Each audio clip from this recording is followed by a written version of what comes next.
Wonders Unit 4, Week 1, Vocabulary Strategy. This lesson is based on The Day the Dam Broke, which can be found in your Reading Writing Workshop textbook. Context clues. By now, you're very familiar with using context clues to figure out the meaning of a word within the context of its sentence. However, sometimes a single sentence doesn't contain enough information for you to actually figure out what a word means.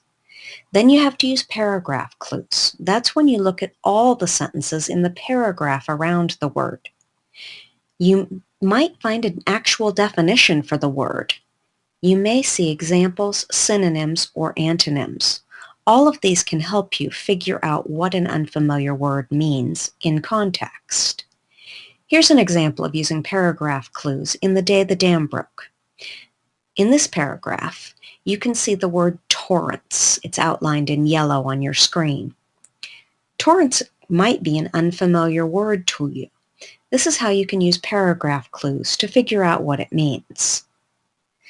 I see the words worst storm written early in the paragraph on May 30th, 1889. The worst storm ever recorded in Johnston's history hit the area. I also see in the next sentence that there were nearly 10 inches of rain that fell. Following that, the residents moved to higher ground. That's at the very end of the paragraph. When I put these ideas together, I can get the idea that torrents mean lots of fast-moving water. There was a really bad storm, a ton of rain, which forced the residents to move to higher ground because the rivers around Johnston swelled into roaring torrents.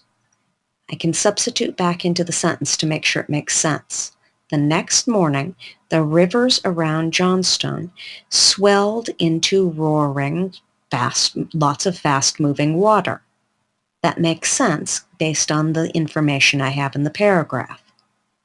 That's how you use paragraph clues to figure out an unfamiliar word where the sentence itself does not give you enough context clues.